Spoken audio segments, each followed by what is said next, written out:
Practical आपके screen पे आ गया है। उससे पहले वीडियो को जिसने भी लाइक नहीं किया है तो आपके लिए इतना मेहनत कर रहा हूं, तो सभी प्यारे दोस्त एक बार वीडियो को लाइक कर दीजिए और ज़्यादा से ज़्यादा अपने दोस्त की मदद करने के लिए अपने सारे सेकंड ईयर के दोस्तों तक ये वीडियो पहुंचा दीजिएगा। शेयर करना सभी ग्रुप में इस वीडियो को, और चैनल को सब्सक्राइब करके नोटिफिकेशन को ऑन कर लीजिएगा ITI की रोजाना वीडियो देखने के लिए। सबसे पहला हमारा प्रैक्टिकल है एक 3 phase squirrel cage induction motor को डी ऑयल स्टार्टर के साथ जोड़कर चलाना। ये प्रैक्टिकल आपको याद करना है। सबसे पहले प्रैक्टिकल की शुरुआत हमेशा उसके उद्देश्य से करते हैं।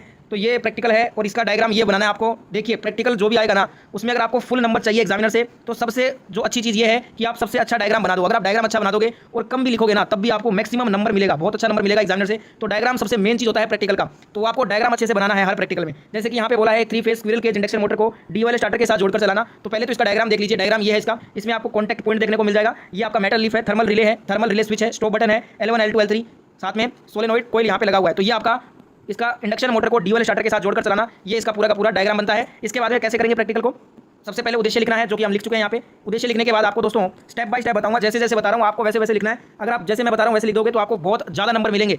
देखिए 250 नंबर का आपका प्रैक्टिकल होगा। पास होने के लिए 150 नंबर मिनिमम लाने ही पड़ते हैं, इससे कम रहेगा स्कोर तो फेल हो जाओगे। अगर आप मैं जैसे बता रहा हूँ वैसे करोगे, प्रैक्टिकल लिखोगे और डायग्राम बनाओगे तो आप मान के चलो आपको 220 प्लस नंबर आराम से मिलेंगे। ठीक है, तो स्टेप बाय स्टेप बताता हूँ। इसके बाद आवश्यक उपकरण और औजार लिखना है। कोई भी प्रैक्टिकल करते हैं तो उसमें जो हमारी सामग्री औजार यूज होता है ना वो लिखना है। जैसे कि प्लायर 1, पेचकस 1, वोल्टमीटर 1, एमीटर 1 और डी ऑयल स्टार्टर 1, ये 5 सामग्री यूज हुई है इस प्रैक्टिकल को करने के लिए। तो हमने नाम लिख दिए हैं 5 सामग्री के जो यूज किए हमने। इसके बाद कार्य विधि लिखनी होती है कि कैसे इस प्रैक्टिकल को हमने संपन्न किया। तो कार्य विधि में लिखेंगे डी ऑयल स्टार्टर को खोलकर L1 L2 L3 को मेन लाइन को जोड़ें, M1 M2 और M3 में मोटर की तारों को जोड़ें, सर्किट में एमीटर और वोल्टमीटर को लगाएं, ICTP को ऑन करें, स्टार्टर को ऑन कर यदि मोटर की गति की दिशा बदलनी हो तो किन्हीं 2 फेज को आपस में बदल दें। यानी कि हमें अगर गति की उसकी दिशा बदलनी है ना वो भी हम करके दिखा सकते हैं। किन्हीं 2 फेज को आपस में बदल देंगे तो वो गति भी चेंज हो जाएगा। इसके बाद सावधानियां लिखना है। कोई भी प्रैक्टिकल को पूरा करते समय लास्ट में आपको सावधानियां लिखना जरूरी है। अगर आप ये वाला नहीं लिखोगे सावधानियां तो आपके नंबर काट लिए जाएंगे, ध्यान रखिएगा। जैसे कि 2 सावधानी लिखी है हमने, ध्यान रखिए कि 5 HP से कम क्षमता वाली मोटर को सीधे डी ऑयल स्टार्टर से जोड़कर चलाएं। इसके बाद मोटर पर लोड धीरे धीरे डालना चाहिए।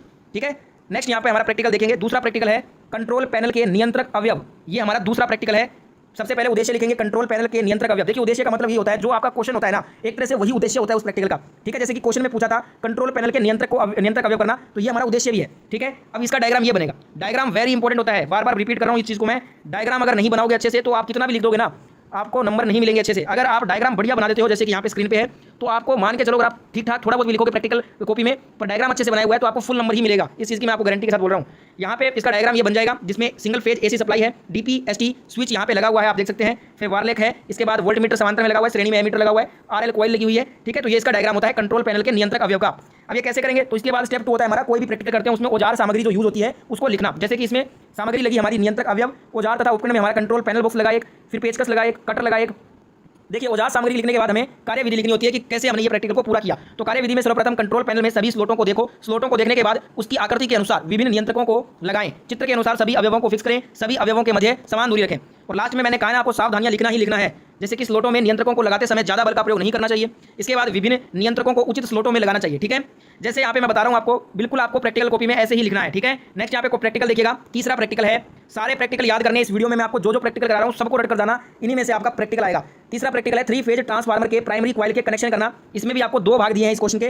पहला है स्टार कनेक्शन करके दिखाना, दूसरा है डेल्टा कनेक्शन करके दिखाना। तो जो क्वेश्चन होता है वही उद्देश्य भी होता है। उद्देश्य लिखते हैं सबसे पहले, तो उद्देश्य क्या है, 3 फेज ट्रांसफार्मर के प्राइमरी कॉइल के कनेक्शन करना, स्टार कनेक्शन करना और डेल्टा कनेक्शन करना। तो देखिए सबसे पहले स्टार कनेक्शन देख लीजिए। ये प्राइमरी कॉइल है, ये सेकेंडरी कॉइल है और ये स्टार कनेक्शन है। कौन सा कनेक्शन है, ये स्टार कनेक्शन है। जैसे कि पहले बोला था ना स्टार, तो हमने स्टार कनेक्शन कर लिया है। इसके बाद दूसरा बोला था डेल्टा कनेक्शन, तो ये है डेल्टा कनेक्शन जिसमें ये प्राइमरी कॉइल है, ये सेकेंडरी कॉइल है। ठीक है, इसके बाद हमारा स्टेप नंबर 2 होता है आवश्यक उपकरण और औजार, जो सामग्री औजार उपकरण यूज हुए हैं इस प्रैक्टिकल में उसके बारे में बताना। जैसे कि एक प्लायर का यूज किया, एक स्क्रू ड्राइवर का यूज किया है, एक इलेक्ट्रीशियन चाकू का यूज किया है, एक ट्रांसफार्मर का यूज किया है, एक टेस्टिंग लैंप का यूज किया है। इसके बाद हम लिखेंगे इसकी कार्यविधि। कार्यविधि में सबसे पहले ट्रांसफार्मर के सीक्वेंस टेस्ट करके उसकी लो वोल्टेज तथा हाई वोल्टेज कॉइल के पहले और अंत के सिरों को पहचानिए।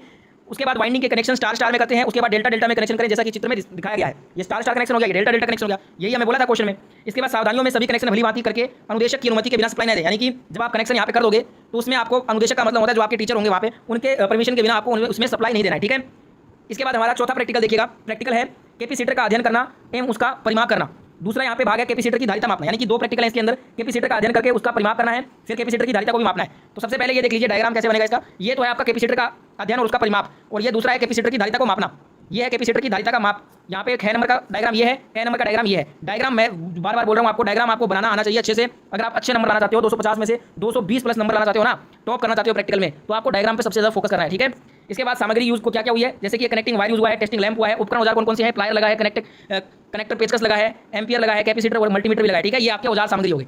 ठीक है, जैसे जैसे बता रहा हूँ वैसे वैसे करना है आपको। फिर इसकी कार्यविधि क्या है, कार्यविधि में देखिए कैपेसिटर के दो धातु की प्लेट लगी होती है, इन दोनों प्लेटों के बीच या तो निर्वात है या हवा होती है अथवा कोई अन्य चालक ठोस या द्रव्य पदार्थ भरा रहता है। जिन कैपेसिटर में इलेक्ट्रिशियन होती है उनकी धारिता बढ़ी जाती है, वैसे उनकी धारिता प्लेटों की संख्या से तथा इलेक्ट्रोलाइट की प्रकृति पर निर्भर करती है। चित्रानुसार कैपेसिटर को कनेक्ट करते हैं, कुछ समय सप्लाई ऑफ कर देने पर भी कैपेसिटर चार्ज होता है। दो प्लेटों की एक तार जोड़ने पर चिंगारी निकलती है और कैपेसिटर शीट सर्किट से होकर डिस्चार्ज हो जाता है। कैपेसिटर एसी या डीसी सप्लाई को टेस्ट कर सकते हैं। तो ये हमारा पूरा का पूरा इसका कार्यविधि है। आप इसको नोटबुक में नोट डाउन करते रहिए, आपको भी बिल्कुल ऐसे लिखना है जब ये प्रैक्टिकल आएगा। तो सावधानियों में सभी कनेक्शन भलीभांति कसकर करने चाहिए। सप्लाई ऑफ करने के बाद भी कैपेसिटर के टर्मिनलों को हाथ से नहीं छूना चाहिए क्योंकि झटका लगने का भय रहता है। मल्टीमीटर को रीडिंग में शून्य त्रुटि हो तो उनका संशोधन कर लेना चाहिए। ये हमारी सावधानियां होगी। सावधानियां तो आपको लिखनी ही लिखनी है लास्ट में। इसके बाद हमारा पांचवा प्रैक्टिकल है ट्रांजिस्टर द्वारा मोटर चाल पर कंट्रोल करना। ठीक है, ये हमारा पांचवा प्रैक्टिकल है। तो सबसे पहले उद्देश्य लिख लेना है। जो क्वेश्चन होता है एक तरह से वही हमारा उद्देश्य भी होता है और ये इसका डायग्राम बनेगा। डायग्राम देख लीजिएगा, डायग्राम आप स्क्रीनशॉट ले लो या तो इसको आप साथ साथ में वीडियो देखते देखते नोटबुक में आप इसकी प्रैक्टिस करो, जिससे कि जब आप प्रैक्टिकल वाले दिन बनाओगे तो फटाफट से अच्छे से आपसे बन जाएगा डायग्राम। ठीक है, नेक्स्ट यहाँ पे जो आपकी सामग्री औजार जो यूज हुई है इसके अंदर वो लिखनी है, जैसे कि ट्रांजिस्टर 4, डायोड 4, कैपेसिटर 1, प्रतिरोध 4, संयोजक तार आवश्यकता अनुसार लेना है। औजार तथा उपकरण में मोटर हो जाएगा। कार्यविधि लिखेंगे, सर्वप्रथम चित्र के अनुसार परिपथ संयोजन करें। अब वोल्टेज सप्लाई चालू करें, इससे ट्रांजिस्टर ऑन हो जाएंगे। ट्रांजिस्टर के द्वारा धारा नियंत्रण करने से ट्रांजिस्टर मोटर गति को भी नियंत्रित करता है। धारा के भिन्न मानों पर मोटर की गति विभिन्न होती है। सावधानियों में क्या लिखेंगे, पावर सप्लाई चालू करने से पहले परिपथ जांच लें। जब परिपथ में धारा प्रवाहित हो रही हो तो किसी भी अवयव को छूना नहीं चाहिए। तार के कनेक्शन ढीले नहीं होने चाहिए। ये हमारी सावधानियां हो जाएंगी। तो ये हमारा प्रैक्टिकल था। इसमें आपको डायग्राम ये मैंने दिखा दिया है, डायग्राम के हिसाब से आपको सारा कुछ याद करना है। नेक्स्ट यहाँ पे हमारा प्रैक्टिकल नंबर 6 देखिएगा, ये है वोल्टेज स्टेबलाइजर को समझना। यानी कि आपको वोल्टेज जो स्टेबलाइजर होता है उसको पूरा रीड करना है, उसके बारे में समझना है, ये कैसे काम करता है। ठीक है, इसका सर्किट कैसे होता है, जैसे कि ये इसका उद्देश्य भी है, ध्यान रखिएगा। यही हमारा इस प्रैक्टिकल का उद्देश्य है, वोल्टेज स्टेबलाइजर को समझना। अब इसमें डायग्राम देखिए, दो डायग्राम बन रहे हैं, दोनों डायग्राम को एक बार देख लेते हैं। जैसे कि इसमें फ्यूज लगा है, ऑन ऑफ स्विच है, एसी इनपुट आ रही है। इसके बाद ये यहाँ पे कॉइल लगी हुई है, हाई और लो, फिर नियॉन लैंप लगा है, रजिस्टर लगा है, वोल्टमीटर लगा है। ठीक है, स्टेबलाइज आउटपुट यहाँ पे मिल रहा है आपको। इसके बाद में ये आपका अनरेगुलेटेड है, डीसी इनपुट है, यहाँ पे जनरल डायोड लगा हुआ है, आरएल लगा हुआ है। ठीक है, रेगुलेटेड डीसी आउटपुट है। तो ये आपका डायग्राम है पूरा वोल्टेज स्टेबलाइजर को ये जो समझना, ये जो हमारा प्रैक्टिकल है इसमें ये दो डायग्राम बनेंगे, ध्यान रखना। ये वेरी इंपॉर्टेंट क्वेश्चन है, आ सकता है पेपर में, इसलिए पूरा का पूरा एज इट इज आपको ऐसे ही बनाना है। नेक्स्ट यहाँ पे इसका सामग्री क्या क्या यूज हो रहा है वो देख लेते हैं। इसमें सामग्री में आपको कैपेसिटर प्रतिरोध आवश्यकता अनुसार लेना है, ट्रांजिस्टर भी आवश्यकता अनुसार लेना है, औजार उपकरण में वोल्टेज स्टेबलाइजर लेना है। ठीक है, एक वोल्टेज स्टेबलाइजर, टीवी रिसीवर एक और एक, दो ट्रांसफार्मर लेने हैं। कार्यविधि में क्या लिखेंगे, अनेक वैद्युतिक एवं इलेक्ट्रॉनिक उपकरणों को परिचालन के लिए स्थिर मान के वोल्टेज की आवश्यकता होती है। इस उद्देश्य की पूर्ति के लिए वोल्टेज स्टेबलाइजर नामक यंत्र का प्रयोग किया जाता है। ये यंत्र उपकरणों की विद्युत धारा एवं वोल्टेज आवश्यकताओं के अनुरूप अनेक आकार प्रकार के बनाए जाते हैं। इन यंत्रों के निम्न दो मुख्य वर्गों को वर्गीकृत किया जा सकता है, हस्त नियंत्रित और स्वयं नियंत्रित। हस्त नियंत्रित वोल्टेज स्टेबलाइजर यह एक वैद्युतीय यंत्र है। इसमें एक ऑटो ट्रांसफार्मर तथा रोटरी प्रकार के पोल समय वन वे स्विच धारा यंत्र को आउटपुट वोल्टेज का आवश्यकता अनुसार घटाया जाता है। यंत्र का सरल परिपथ चित्र में दिखाया गया है। ठीक है, तो ये पूरा कार्यविधि रहेगा, ये आप पढ़ सकते हैं। ये मैं पूरा पढ़ूंगा तो जो वीडियो बहुत लंबा हो जाएगा, तो ये आप स्क्रीनशॉट ले लो या फिर नोटबुक में इसको उतार लो आप कॉपी के अंदर। सावधानियां भी लिख लीजिएगा। अब अपने थोड़ा सा वीडियो को स्पीड करते हैं, फटाफट से देखते हैं आने वाले प्रैक्टिकल कौन कौन से हैं। जैसे कि एक है स्क्विरल केज प्रेरण मोटर को स्वचालित स्टार डेल्टा स्टार्टर द्वारा चक्रण की दिशा में परिवर्तन के साथ प्रयोग करना, ये उद्देश्य रहेगा। इसका परिचय लिख दीजिएगा। मोटर की सुरक्षा के लिए स्टार्टर का प्रयोग किया जाता है। स्टार डेल्टा स्टार्टर में स्टार्टिंग में कुल वोल्टेज 58% वोल्टेज रहते हैं। मोटर स्टार संयोजन स्टार्ट हो जाती है और पूरी स्पीड आने पर डेल्टा संयोजन में चलने लगती है। ये प्रैक्टिकल है। ठीक है, इसमें जो सामग्री यूज है वो आप देख सकते हैं, कॉम्बिनेशन पैक, चाकू, पेचकस, MI type voltmeter, MI type ammeter, star delta starter, squirrel cage प्रेरण मोटर, पीवीसी तार के टुकड़े तथा एक परीक्षण लैंप। सुरक्षा सावधानियां भी आप यहाँ पे देख सकते हैं। इसके बाद में इसकी पूरी जो वर्किंग मेथड है, कैसे ये प्रैक्टिकल करना है वो भी आप देख लीजिएगा। अब मैं फटाफट से आपको दिखा रहा हूँ प्रैक्टिकल के कौन कौन से पूछे जाएंगे आपसे, क्योंकि अगर पूरा पढ़ूंगा तो इसमें वीडियो बहुत लंबा हो जाएगा। ये इसका डायग्राम है, डायग्राम ध्यान से रखिएगा। डायग्राम आपका मेन होता है। ये आपका 3 phase squirrel cage induction motor है, जिसमें यहाँ पे 3 फेज सप्लाई दिया गया है। ठीक है, ये प्रेरण मोटर का पूरा संयोजन है। इसके बाद नेक्स्ट यहाँ पे जो प्रैक्टिकल दोस्तों आपसे पूछा जाएगा इस बार वो देख लेते हैं एक बार।